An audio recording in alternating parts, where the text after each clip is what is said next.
all of you students. आपण structure of item हा topic पाहतोय. याच्यातल्या काही महत्त्वाच्या टर्म्स 12वीच्या दृष्टीने आपल्याला पाहायच्या आहेत. त्यामध्ये प्रिव्हियस लेक्चरला आपण इलेक्ट्रोमॅग्नेटिक रेडिएशनचं वेव्ह नेचर काय असतं आणि पार्टिकल नेचर काय असतं ते पाहिलेलं आहे. वेव्ह नेचरचं कन्सिडर करत असताना त्याच्यामध्ये आपल्याला इलेक्ट्रोमॅग्नेटिक वेव्हच्या स्किमॅटिक रिप्रेझेंटेशनवरून काही कॅरेक्टरिस्टिक्स पाहिलेले आहेत. त्यानंतर आपण बोहरनी सांगितलेलं हायड्रोजन ॲटमचं स्ट्रक्चर आपण पाहिलेलं आहे. तरीसुद्धा बोहरच्या मॉडेलमध्ये हायड्रोजनच्या ॲटमच्या मॉडेलमध्ये मला काही ड्रॉबॅक्स दिसतात. त्यापैकी काही ड्रॉबॅक्स असे आहेत की बोहर्सला फक्त त्यांनी हायड्रोजनसारख्या लायटर इलेमेंटचा ॲटॉमिक स्पेक्ट्रम एक्सप्लेन केलेला आहे. त्याच्यापेक्षा जे हेवियर इलेमेंट्स आहेत, हेवियर ॲटम्स आहेत, त्यांचा ॲटॉमिक स्पेक्ट्रम त्यांनी एक्सप्लेन केलेला नाही. हा एक त्याच्यामध्ये ड्रॉबॅक दिसतो. दुसरा एक महत्त्वाचा ड्रॉबॅक दिसतो जो फाईन स्पेक्ट्रम असतो. त्यांनी हायड्रोजनचा स्पेक्ट्रम एक्सप्लेन केला, पण तो जो फाईन स्पेक्ट्रम आहे तो स्पेक्ट्रम त्याला हायड्रोजनचा एक्सप्लेन करता आलेला नाही. की ज्या स्पेक्ट्रममध्ये लाईन्स आहेत त्या लाईनचं स्प्लिटिंग इलेक्ट्रिक आणि मॅग्नेटिक फील्डमध्ये जे होत असतं त्याला आपण जीमन इफेक्ट आणि स्टार्क इफेक्ट असं म्हणतो. असं स्प्लिटिंग ऑफ लाईन हे त्याला त्याच्या हायड्रोजन स्पेक्ट्रममध्ये एक्सप्लेन करता आलेला नाही. असे काही ड्रॉबॅक्स आपल्याला बोहरच्या मॉडेलमध्येही दिसतात. या सगळ्या पॉईंट्स नंतर आपण महत्त्वाच्या एका पॉईंटकडे येणार आहोत की जो पॉईंट आपल्याला एखाद्या एलिमेंटचं इलेक्ट्रॉनिक कॉन्फिगरेशन घेत असताना खूप महत्त्वाचा आहे. असा पॉईंट आहे क्वांटम नंबर्स. हे क्वांटम नंबर्स काय एक्सप्लेन करतात, कशाला क्वांटम नंबर्स दिलेले आहेत, तर हे क्वांटम नंबर्स ॲटममध्ये ज्या वेगवेगळ्या ऑर्बिट्स असतात किंवा सर्क्युलर पाथ्स असतात त्या एक्सप्लेन करण्यासाठी त्या सर्क्युलर पाथमध्ये आणखी काही ऑर्बिटल्स आहेत का, सबसेल्स आहेत का, या एक्सप्लेन करण्यासाठी आपल्याला क्वांटम नंबर्स दिलेले आहेत. हे क्वांटम नंबर्स इलेक्ट्रॉनची तर पूर्ण माहिती देतातच. इलेक्ट्रॉनची एनर्जी काय आहे, त्याचबरोबर इलेक्ट्रॉनचं डिस्ट्रीब्युशन जे रुदरफोर्डने एक्सप्लेन केलेलं नाही ते डिस्ट्रीब्युशन कसं होतं ते डिस्ट्रीब्युशन एक्सप्लेन करतात. त्याचबरोबर ॲटममध्ये ज्या मुख्य रचना आहेत त्याला आपण प्रिन्सिपल सेल्स असं म्हणतो. त्याच्यात काही सब सेल्स आहेत, त्याच्यात काही ऑर्बिटल्स आहेत. त्या ऑर्बिटलची सगळी माहिती आणि इलेक्ट्रॉनची सगळी माहिती या क्वांटम नंबरने एक्सप्लेन केली आहे. क्वांटम नंबर्स 3 क्वांटम नंबर्स त्याची नावं मी सांगतो. एक principal quantum number, azimuthal quantum number किंवा सबसिडरी क्वांटम नंबर आणि तिसरा मॅग्नेटिक क्वांटम नंबर. हे 3 पहिले क्वांटम नंबर आपल्याला ऑर्बिटलची माहिती देतात. तर चौथा quantum number spin quantum number हे आपल्याला इलेक्ट्रॉनची इन्फॉर्मेशन देतात. ॲटममध्ये इलेक्ट्रॉन कसा असतो. त्यात पहिला क्वांटम नंबर आपण पाहणार आहोत principal quantum number. Principal quantum number small L या लेटरनी आपल्याला रिप्रेझेंट करता येईल. Principal quantum number it describes principal shells in the atom. आपल्याला माहित आहे न्यूक्लियसच्या भोवती इलेक्ट्रॉन्स हे वेगळ्या सर्क्युलर पाथमध्ये रिव्हॉल्व होत असतात आणि असे जे सर्क्युलर पाथ आहेत त्या सर्क्युलर पाथलाच काय म्हणायचं, principal shells. Circular paths They are called principal cells. So which are these principal cells? What is the energy of the principal cell? It is not explained by principal quantum number. Starting from the nucleus in atom, there are different circular paths in which electron revolves. हे आपल्याला माहिती आहे, nucleus पासून सुरुवात केली तर आपल्याला या सर्क्युलर पाथला रिप्रेझेंट करता येतं या कॅपिटल लेटरने के एल एम एन असो. या पद्धतीने आपण या सर्क्युलर पाथ किंवा प्रिन्सिपल सेल्सला रिप्रेझेंट करत असतो, नाव देत असतो. के प्रिन्सिपल सेल किंवा K orbit, L orbit, M orbit अशी त्यांना नाव देत असतो. आणि ह्या principal shells principal quantum number देऊन आपल्याला रिप्रेझेंट करता येतात. के चा प्रिन्सिपल क्वांटम नंबर असतो 1, एल चा प्रिन्सिपल क्वांटम नंबर असतो 2, एम चा 3 age lines.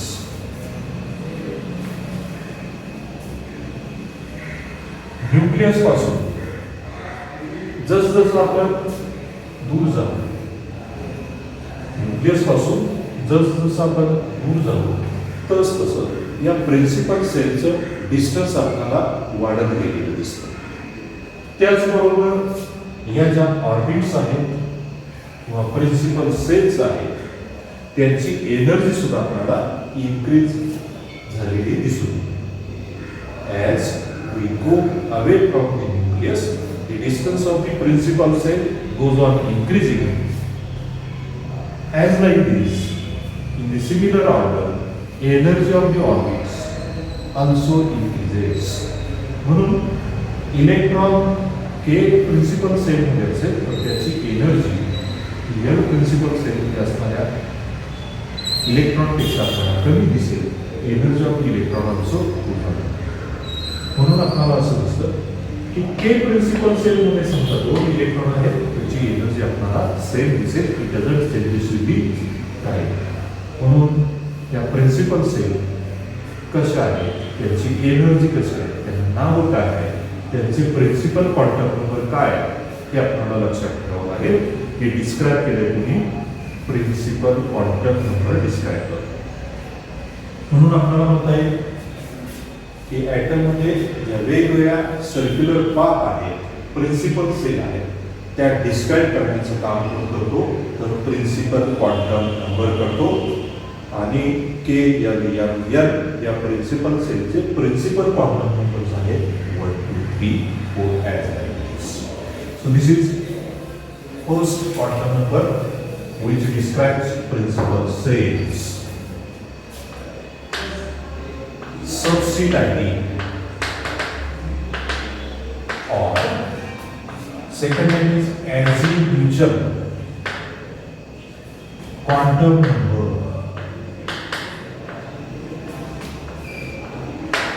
Represented by small n. Subsidiary or azimuthal quantum number. बघा याच्या प्रिन्सिपल सेल आहे के एल एम एन. या प्रिन्सिपल सेलमध्ये सब सेल्स असतात. प्रिन्सिपल सेलमध्ये सब सेल्स असतात आणि या सब सेलची सगळी माहिती आपल्याला कोण देतो, सबसिडारी किंवा ॲझिम्युथल क्वांटम नंबर देतो. सबसिडारी किंवा ॲझिम्युथल क्वांटम नंबर देतो जो स्मॉल एल लेटरनी रिप्रेझेंट केलेला आहे. आपण वेगवेगळ्या प्रिन्सिपल सेल्स अशा दिलेल्या के एल एम एन एच त्यांचे प्रिन्सिपल क्वांटम नंबर आपण लिहिले आहे. के असेल तर त्याचा प्रिन्सिपल क्वांटम नंबर 1, एलचा 2, 3, 4 ॲज असेल. मग एखाद्या प्रिन्सिपल सेलमध्ये ज्या सब सेल्स आहेत, एखाद्या प्रिन्सिपल सेलमध्ये ज्या सब सेल्स आहेत त्या किती असू शकतात संख्येने किती असू शकतात? समजा के ही प्रिन्सिपल सेल आहे, जिचा प्रिन्सिपल क्वांटम नंबर 1 आहे. त्या प्रिन्सिपल सेलमध्ये असणाऱ्या सब सेलची संख्या तिच्या प्रिन्सिपल क्वांटम नंबर एवढीच असते. मग के या प्रिन्सिपल सेलमध्ये ज्या सब सेल असतील त्या किती असतील? 1, याच्यात 2, याच्यात 3, याच्यात 4. म्हणजे n प्रिन्सिपल सेलमध्ये तुम्हाला विचारलं n प्रिन्सिपल सेलमध्ये किती सब सेल्स असतील? तर 4. n मध्ये 3, n मध्ये 2 सब सेल्स असतात आणि ह्या सब सेल्स कोणत्या क्वांटमने डिस्क्राइब केलेल्या आहेत? सबसिडियरी किंवा ॲझोम्युच्युअल क्वांटम नंबरने डिस्क्राइब केलेल्या आहेत. या सब सेलसाठी सबसिडियरी किंवा azimuthal quantum number it takes the values starting from 0 to n minus 1.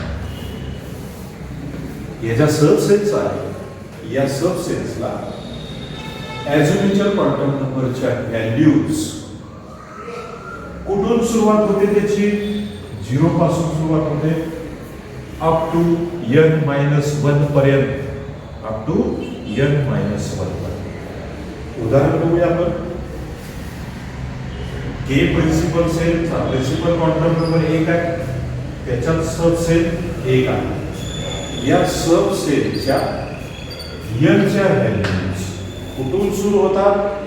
0 पासून. मग याच्यामध्ये एकच सब सेल आहे, तिची सुरुवात कुठून झालेली असेल? 0 पासून. म्हणून तिची n ची व्हॅल्यू किती असते? 0 असते. n ची व्हॅल्यू 0 असते. पण शेवट कुठं झाला पाहिजे? Up to n minus 1. बघूया आपण काय. दुसरी प्रिन्सिपल सेल घेतली. दुसऱ्या प्रिन्सिपल सेलमध्ये सब सेलची संख्या आहे 2. सुरुवात करायची आपल्याला 2 सब सेल्स जे आहेत त्यांच्या n व्हॅल्यूज पहिल्याची 0 आणि दुसऱ्याची n minus 1 चा n आहे 2 minus 1 शेवट किती झाला? n minus 1 झाला. n minus 1 झाला शेवट. म्हणजे दुसऱ्या मुख्य कक्षेमध्ये 2 सब सेल आहेत, ज्याच्यापैकी एका सब सेलची n व्हॅल्यू 0 आहे, तर दुसऱ्या सब सेलची n ची किंमत किती आहे? 1 आहे. लक्षात येते का? आता मी थोडंसं वरती लिहितो म्हणजे लक्षात येईल तुमचा हा क्वांटम नंबर. याच व्हॅल्यूज मी इथं लिहितो. प्रिन्सिपल सेल्स के एल एम आणि एन अशा लिहिल्या. एन ची किंमत दिली 1, 2, 3, 4 बघाच लिहितोय. इतर सब सेलची संख्या लिहितो. त्या सब सेलच्या संख्येच्या सब सेल्स दिसल्या पाहिजे. 1, 2, n एवढीच आहे. 3, 4. आता n च्या किमती दिल्या मी मगाशी सांगितल्याप्रमाणे याला n ची किंमत आली 0. याच्यात 2 सब सेल्स आहेत. पहिल्याचा n 0, दुसऱ्याचा 1. आता n ही मुख्य कक्षा आहे, तिच्यामध्ये 3 सब सेल्स आहेत. जेवढा तिचा प्रिन्सिपल क्वांटम नंबर तेवढ्याच त्याच्यामध्ये सब सेल्स. त्या सब सेल्सला काहीतरी नावं दिली पाहिजे. ती नावं कोण देतो? n नावं देतो. नावं दिली पाहिजे म्हणजे त्याला डेसिग्नेट केलं पाहिजे. काय त्याला काहीतरी नंबर दिला पाहिजे. तो कसं ॲझोम्युच्युअल क्वांटम नंबर त्याला नंबर देतो कोणता? n. आता तिसऱ्या प्रिन्सिपल सेलमध्ये ज्या 3 सब सेल्स आहेत, सुरुवात करायची आपल्याला 0 पासून आणि शेवट करायचा आहे n minus 1 इथपर्यंत. म्हणून सुरुवातीला पहिली जी सब सेल आहे तिच्यासाठी n ची किंमत 0 पासून सुरुवात करायची. दुसरी आहे तिला 1 किंमत असेल n ची आणि तिसरे तिला 2 ही किंमत असेल एलची. एलची व्हॅल्यू किती असेल 2. अशा 3 सबसेल्स असतील ज्यांचे सबसिडारी क्वांटम नंबर काय आहे 0, 1 आणि 2. आता शेवटचा नंबर n-1 आलाय का बघूया आपण. तर याचा n आहे 3. कशातल्या कोणत्या प्रिन्सिपल सेल मध्ये सेल्स बघतोय m मध्ये. त्याचा प्रिन्सिपल क्वांटम नंबर आहे 3. 3 - 1 = 2.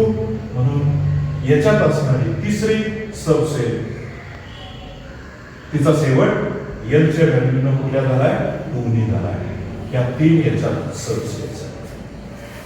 आता प्रिन्सिपल सेल चौथी एन त्याच्यामध्ये 4 सबसेल्स आहेत. सुरुवात करायची आपल्याला 4 सबसेलच्या एन व्हॅल्यूने 0, 1, 2, 3 अशी.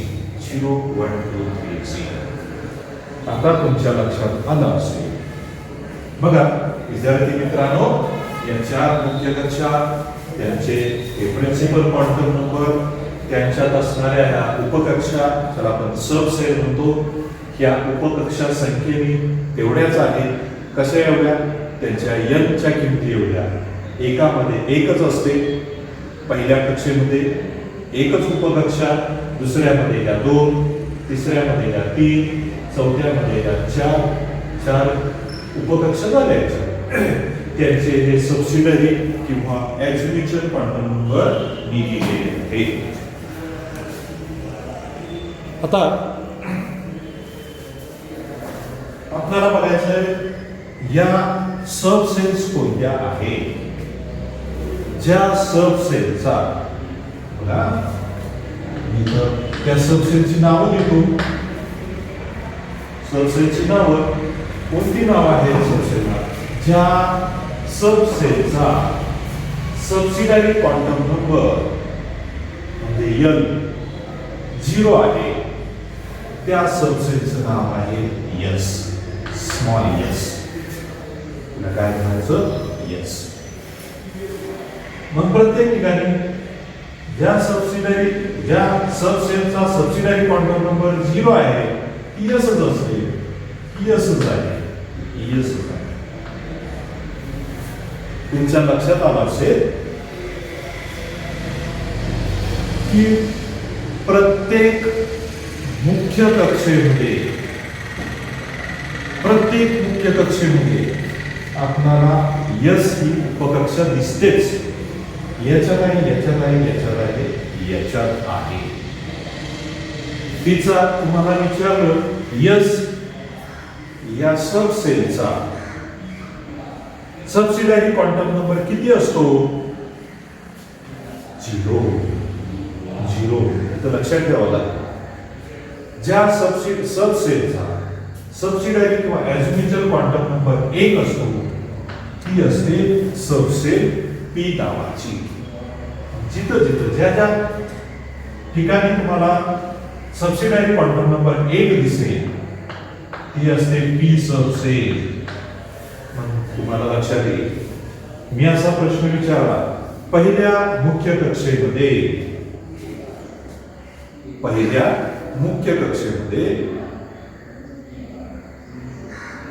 पी सबसेल आहे का? नाही. इथं कुठं पी सबसेल दिसत नाही. पी सबसेलची सुरुवात कोणत्या मुख्य कक्षेपासून सुरू होते? एल पासून. पहिल्या मुख्य कक्षेमध्ये पी सबसेल नाही. दुसऱ्या, तिसऱ्या, चौथ्या इथून आपल्याला पी सबसेल्स सुरू झालेल्या दिसतात. ज्या सबसेलचा सबसिडारी क्वांटम नंबर 2 आहे तिला म्हणायचं डी सबसेल. जिथं 2 दिसतं तिथं डी सबसेल आपल्याला दिसते.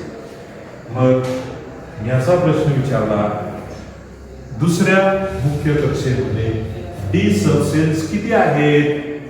नाही दिसत. डी सबसेल दुसऱ्या मुख्य कक्षेत पहिल्या मुख्य कक्षेत दिसतच नाही. डी सबसेलची सुरुवात होते तिसऱ्या प्रिन्सिपल सेल पासून. तिसऱ्या, चौथ्या, पाचव्या. ज्या सब सेलचा सबसिडायरी क्वांटम नंबर 3 आहे त्याला डी सब सेल असं म्हटलेलं आहे. पण ज्याचा 2 आहे त्याला डी सब सेल म्हटलंय. ज्याचा सबसिडायरी क्वांटम नंबर 3 आहे त्याला म्हटलं जातं एफ सब सेल. त्याला काय करायचं? एफ सब सेल. एफ सब सेलची सुरुवात कोणत्या मुख्य कक्षेपासून सुरू झालेली आहे? तर आपल्याला दिसतंय पहिल्या 3 मध्ये तुम्हाला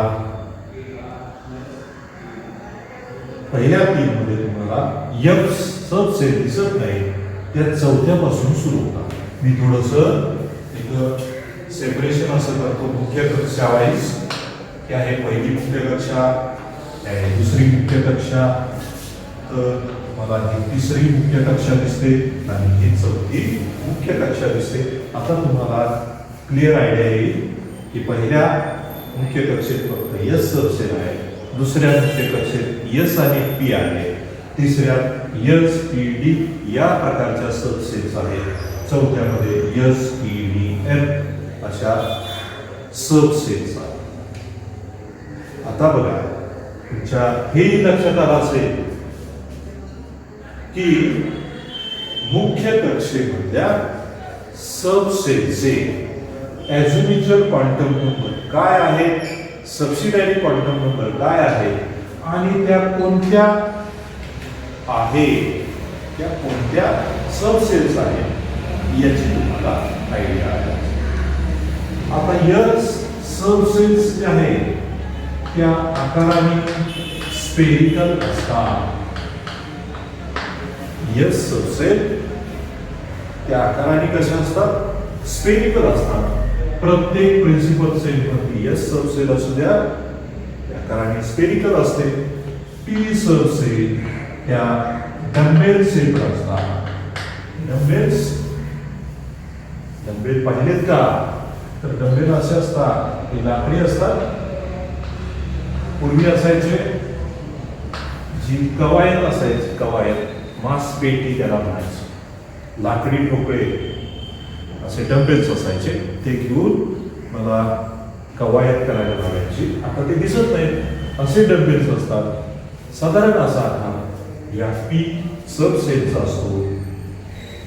डी सबसेल्स असतात त्या डबल डंबेल सेलच्या आकाराच्या असतात. डबल डंबेल सेल असे असतात. तर एफ सबसेल जे असतात याचा सेल थोडासा कॉम्प्लिकेटेड असतो. सेल कसा आहे? कॉम्प्लिकेटेड आहे.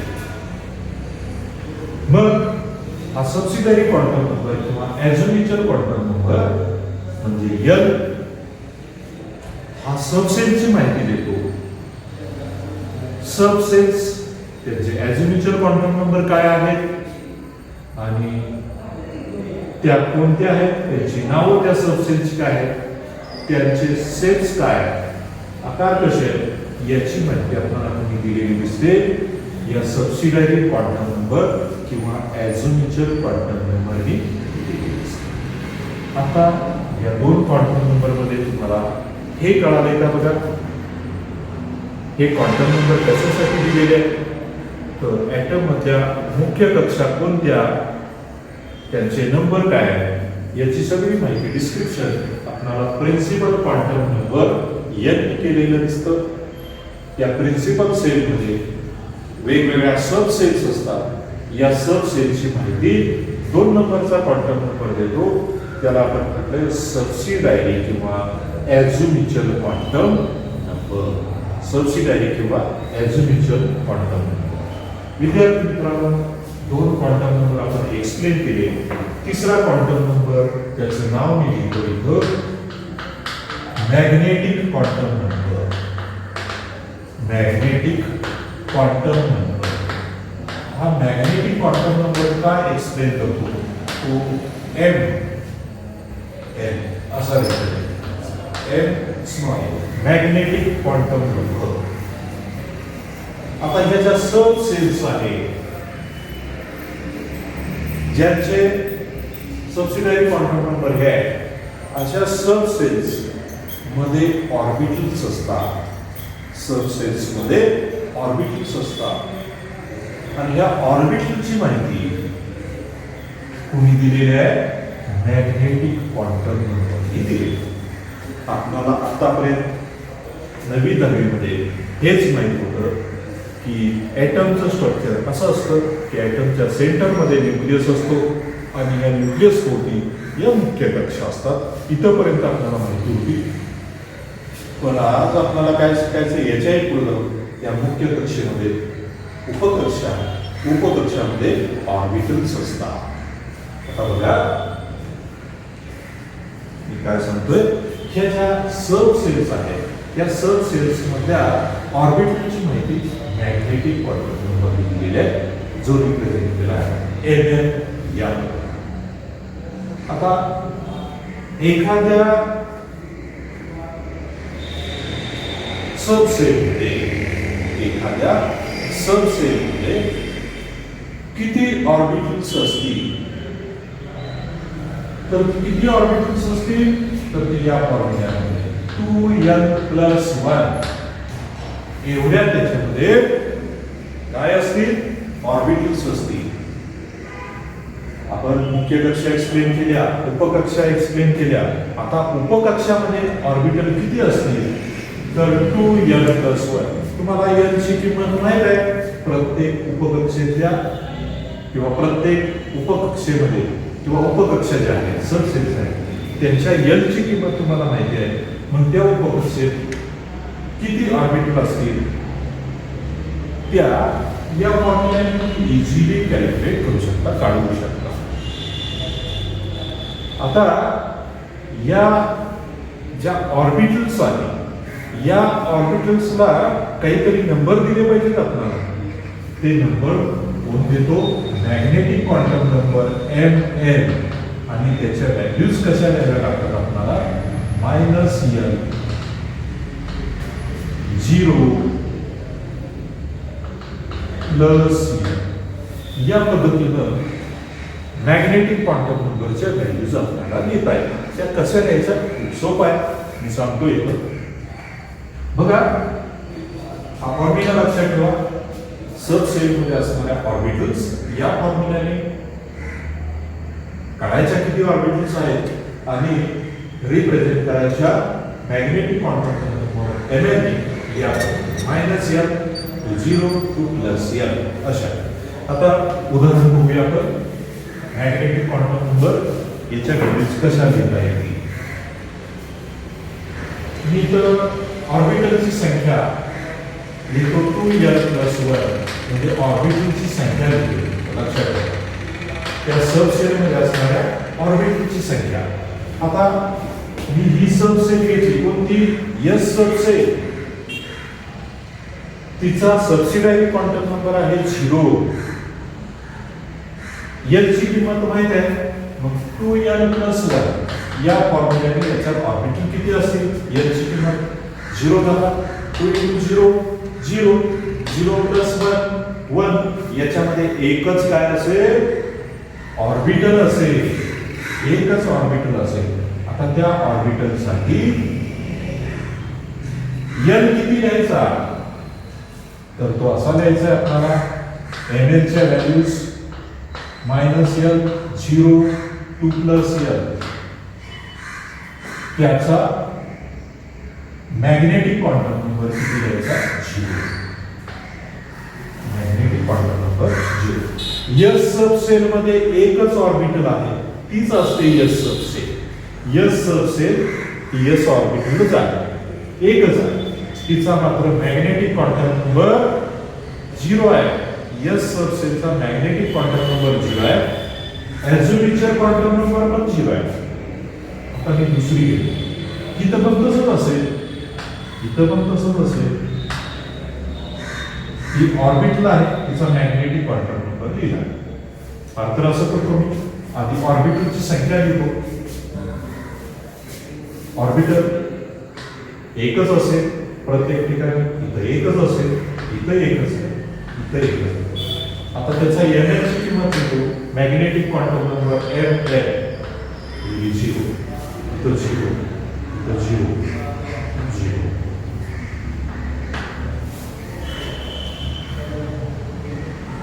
एस सब सेल मध्ये एक ऑर्बिटल आहे, त्या ऑर्बिटलचा मॅग्नेटिक क्वांटम नंबर किती आहे? 0. आता दुसरी घेतली पी सब सेल. पी सब सेलचा सबसिडरी क्वांटम नंबर 1 आहे, एल ची किंमत 1 आहे. या फॉर्म्युल्यामध्ये घाला 2 into एल ची किंमत 1, 2 into 1 2, 2 plus 1 2 plus 1 3. याच्यामध्ये असणाऱ्या ऑर्बिटलची संख्या पी सब सेल मध्ये असणाऱ्या ऑर्बिटलची संख्या 3 आहे. एक ऑर्बिटल पी सब सेल मध्ये 3. त्या ऑर्बिटलचे मॅग्नेटिक क्वांटम नंबर मी लिहिले 0. इथं मायनस करायचे 0 -1 +1. ज्या 3 ऑर्बिटल आहे त्या 3 ऑर्बिटल चे मॅग्नेटिक क्वांटम नंबर काय आहे? एकाचा 0 आहे, एकाचा -1 आहे, एकाचा +1 आहे. मग प्रत्येक ठिकाणी पी जिथं जिथं सब सेल आहे तिच्यामध्ये 3च काय असतील? सब सेल असतील. त्यांचे मॅग्नेटिक क्वांटम नंबर प्रत्येक ठिकाणी असेच असतील. लक्षात येईल तुमच्या -1 0 +1.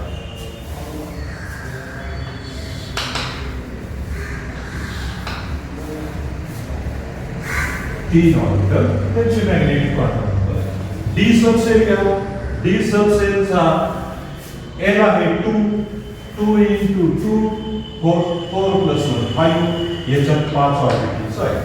संख्या निकाली ऑर्बिटल 5 ऑर्बिटल असा लिहा 0 +1 +2 -1 -2 असे त्यांच्या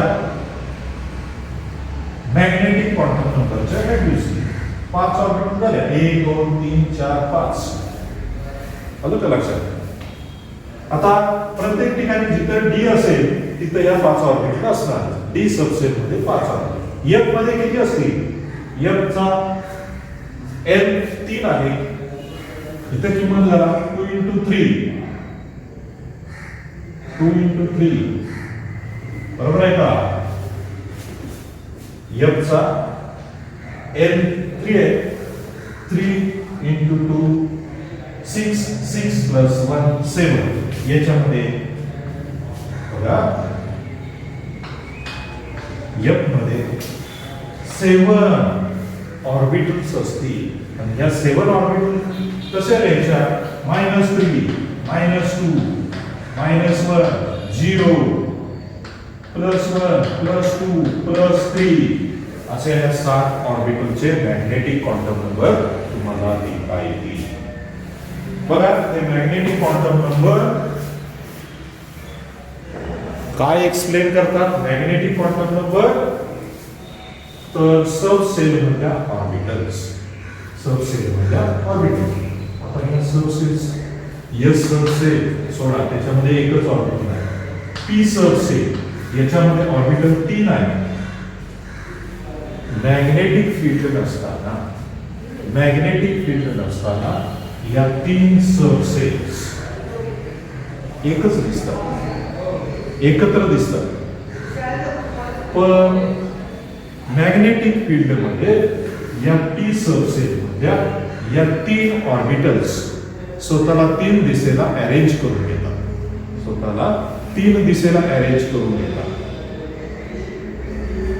आणि मॅग्नेटिक फील्ड मध्ये ते आपल्याला आयडेंटिफाय होतात. त्यांची ओरिएंटेशन्स 3 दिशेला दिसतात. स्वतःला 3 दिशेला अरेंज करून घेतात. म्हणून त्याच्यामध्ये 3 सब सेल्स आहेत. त्याचे मॅग्नेटिक क्वांटम नंबर हे आहे. डी सब सेल्स याच्यामध्ये 5 ऑर्बिटल आहेत. त्या 5 ऑर्बिटल्स मॅग्नेटिक फील्ड नसताना एकत्र दिसतात, सारख्या एनर्जीचे असतात. सारख्या एनर्जीच्या ऑर्बिटलला डिजनरेट ऑर्बिटल्स असं म्हणायचं. पण मॅग्नेटिक फील्ड मध्ये त्या सेपरेट होतात, ओरिएंट होतात आणि त्या वेगळ्या दिसतात. पण त्यांना आपण मॅग्नेटिक क्वांटम म्हणतो. एफ सब सेल मध्ये 7 ऑर्बिटल्स असतात. ऑर्बिटल म्हणजे काय ते पुढे बघू आपण. 7 ऑर्बिटल्स असतात ज्यांच्यामध्ये इलेक्ट्रॉन्स असतात. इलेक्ट्रॉन ऍक्च्युली कुठे असतात? ऑर्बिटल्स मध्ये असतात. आपण म्हणतो मुख्य कक्षेमध्ये, पण मुख्य कक्षेमध्ये सब सेल्स आहेत. सब सेल्स मध्ये ऑर्बिटल्स आहेत. इलेक्ट्रॉन्स हे ऑर्बिटल्स मध्ये असतात. एफ सब सेल मध्ये 7 ऑर्बिटल्स आहेत. त्या 7 ऑर्बिटल्स त्याचे मॅग्नेटिक क्वांटम नंबर या पद्धतीने आय थिंक तुम्हाला हे 3 क्वांटम नंबर समजलेले असतील. चौथा आहे स्पिन क्वांटम नंबर. चौथा क्वांटम नंबर कुठला आहे? Spin quantum number. Spin quantum number हा इलेक्ट्रॉनची माहिती देतो आणि तो कसा एक्सप्लेन केलेला आहे? Spin quantum number small S ने स्पिन क्वांटम नंबर हा स्मॉल एस यांनी आपल्याला रिप्रेझेंट केलेला दिसतो स्पिन क्वांटम नंबर. आता या स्पिन क्वांटम नंबरची माहिती आहे. एमएस दिलेलं स्पिन क्वांटम नंबर आपल्याला माहिती आहे इलेक्ट्रॉन्स हे केंद्रकाभोवती फिरत असतात, त्याचबरोबर ते स्वतःभोवती फिरतात आणि स्वतःभोवती फिरत असताना ते केंद्रकाभोवती फिरत असताना क्लॉकवाईज डायरेक्शन किंवा अँटी क्लॉकवाईज डायरेक्शनने स्वतःभोवती फिरत असतात. क्लॉकवाईज डायरेक्शन इलेक्ट्रॉन हे स्वतःभोवती जे फिरतात स्पिन होतात, त्याचं रिप्रेझेंटेशन असं करायचं. अँटी क्लॉकवाईज पद्धतीने इलेक्ट्रॉन स्पिन होत असेल तर त्याचं रिप्रेझेंटेशन असं करायचं आणि क्लॉकवाईज डायरेक्शनच्या स्पिनला स्पिन क्वांटम नंबर द्यायचा +1 हाफ, याला द्यायचा -1 हाफ. हे spin quantum number. Spin quantum number इलेक्ट्रॉनची माहिती देतात, तर बाकीचे 3 क्वांटम नंबर्स प्रिन्सिपल सेल्स, सब सेल्स आणि ऑर्बिटलची माहिती देतात. विद्यार्थी मित्रांनो, हे स्पिन क्वांटम नंबर्स किंवा इतर 3 क्वांटम नंबर्स तुम्हाला आणखी घरी गेल्यानंतर तुमच्या बुकमध्ये व्यवस्थित पाहावे लागतील, ते नीट समजून घ्यावे लागतील. समजलं नसेल तर ते विचारावे लागतील, कारण हे अतिशय महत्त्वाचे क्वांटम नंबर्स आहेत ज्याच्यावरती आपल्याला पुढचा डिपेंड आहे इलेक्ट्रॉनिक कॉन्फिगरेशनचा. विद्यार्थी मित्रो, मी इथं थांबतो. थँक्यू.